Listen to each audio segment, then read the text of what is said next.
Crypto Hotep here with another investing video. We're on week 44, two fours for the family portfolio and dividends tracker. Now, last week we were MIA, and me and the family, we did enjoy a nice vacation, a nice cruise with Carnival Cruise, ticker symbol CCL.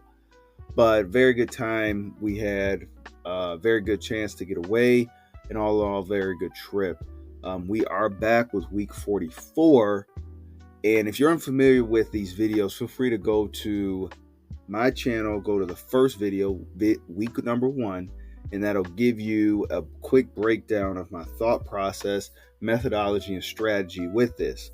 Basically, in a nutshell, I gave my family a short list of stocks to choose from, different companies. Through my research, they selected the ones that resonated with them the best, and then we proceeded to use M1 Finance as our broker of choice. With M1 Finance, you guys will see that you can actually create a big portfolio and then have sub portfolios within the big one.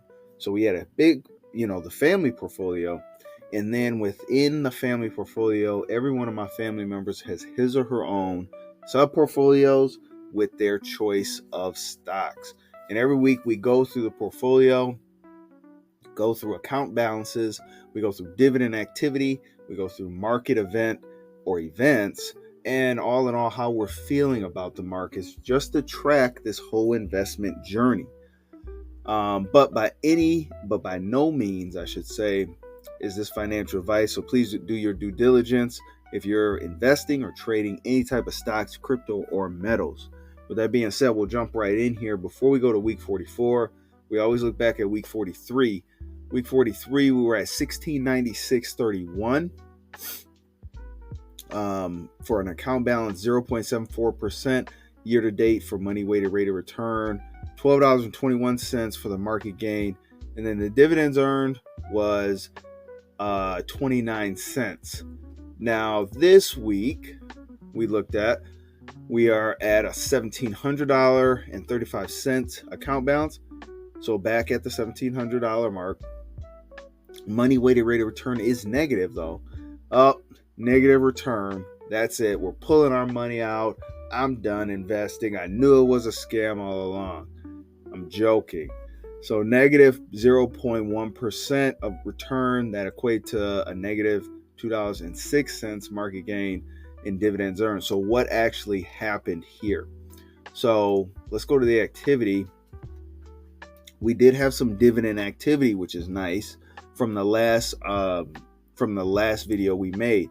So we had dividend payments from Walmart, Pepsi, McCormick, Federal Realty Investment Trust, DTE, and O Realty. So if this is your first time watching a video and you're looking at these small dividend payments, you are right. They're pennies. But we started this portfolio out with around mid $200, maybe a $300 balance, and we've grown it over time. So that same process and that same thought is in these companies as well. And what I mean is we're looking to build the positions with these companies for the long term, which in turn will increase these dividend payments. Because at the end of the day, one of my dreams is hopefully to either live off or live part of my life off of my dividends as passive income. So another thing that happened was we did have a deposit. We had our regular deposit right here, and then we did buy several stocks within the family portfolio. So we had Starbucks, Pepsi, Tesla, Target, and Apple, and all these were allocated to my family members' pies for whoever holds that particular company. Okay. So as we go into the family's sub-portfolios here, we go bottom to top, and at the bottom, unfortunately, is my wife and her stocks. So her balance as of right now is 124.64, but I will say we are in the green right now. So positive money weighted rate of return of 1.34% with a market gain of over $1.61. Celsius is looking good right now. If you followed this channel, you know that Celsius was the Achilles heel of my wife's portfolio towards the end of 2024. Right now, we've turned back the hands of time there. At the start of the year, Celsius is looking good at a positive 4.74%. Tesla is over 3%, and then Google's over 2%. Pepsi's still down at over 3.5%. I'm not really worried about that currently. Let's go to our middle stock. Our middle stock is a very consistent stock, so you're not going to get a lot of price jumps, price swings here. But the account balance is almost at $170, $169.77. Money weighted rate of return of over 1.5%. Market gain of $2.67. And we just have the big players as always. Amazon, Target, Starbucks, Costco, Nintendo, and Tesla. Funny thing about Nintendo, guys, is this week Nintendo announced Switch 2 console is going to be launched this year. The markets did like that. Kind of shows the innovation of Nintendo and that they are still making not only video games, but also console systems. So we'll see what that Switch 2 is actually going to do here for them. And let's go to our youngest. So our youngest, very similarly, also has Nintendo, in a good shape with Nintendo, Tesla, Starbucks, and Apple. Apple currently is in a price correction. That's why you see it down almost 10% here. It's getting close to a weekly price level that I'm very interested to see what it's going to do.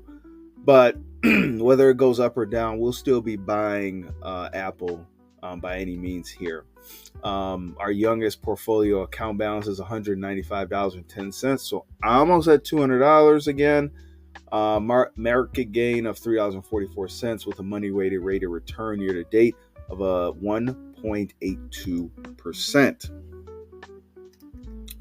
Our oldest portfolio, very simplistic, 4 stocks, as we all know. If you've been following, Tesla, Apple, Costco, McDonald's. Tesla and Costco, the ones in the green, as we just mentioned. Apple's in a price correction. That's why it's in the negative currently. And then McDonald's is down over 3.5% here. The account balance for our oldest is a little bit under 600 at $598.52 with a market gain of negative $14.52. Negative money weighted rate of return at a negative 2.38%. And then last but not least, my stocks here, 0.83% positive, equates to a market gain of $4.74, and the dividends earned of 29 cents. My account balance is $612.32 here. Now, a couple of the sectors, it looks like a mixed bag right now. Again, we're at the beginning of the year, so we're still waiting for things to really shake out here. But a couple of things that stand in mind are the industrials and energy sector. I mentioned this maybe 2 or 3 weeks ago that I thought that the industrials and energy sector would probably benefit the most from the upcoming administration and the change that's coming into play. And you can see this kind of playing out right now. Again, I'm going to tell you, Chevron and ExxonMobil, watch out for these two, especially with the new administration that will be inaugurated next week. You should see some volatility in these stocks, I would expect. Waste management is almost like a bulletproof company. It's a recession-proof business. It's trash, and it's probably one of the biggest and best companies in that portfolio, or in my portfolio for this sector. I will say that. Let's see what else we have here. Finance, we're up over 2.25%. Pharmaceutical, we're actually up now. And so pharmaceutical, since the beginning of the year, has been down because unlike industrials and energy, pharmaceuticals had the opposite effect with new administration and changes coming in. It's looking to be solidified or it's starting to gain its footing right now. Either way, I'm still going to be buying Johnson & Johnson and Pfizer. Johnson & Johnson is up over 2%, and then Pfizer's closed that gap now. So now it's only down negative 0.15%. Okay. And with that being said, I'm not mad at all with my stock portfolio currently. Again, we're in the beginning of the month of the new year. So, we're waiting on things to shake out to really get a good idea of what that portfolio is going to do here. So for this week, for week 44, we had an account balance of $1,700.35 with a money weighted rate of return of negative 0.1%, and that equated to negative $2.06. One thing before we go is a big market event that did happen this week was CPI, Consumer Price Index, or the inflation rate that some people like to call it. So the previous inflation rate last month was 2.7%.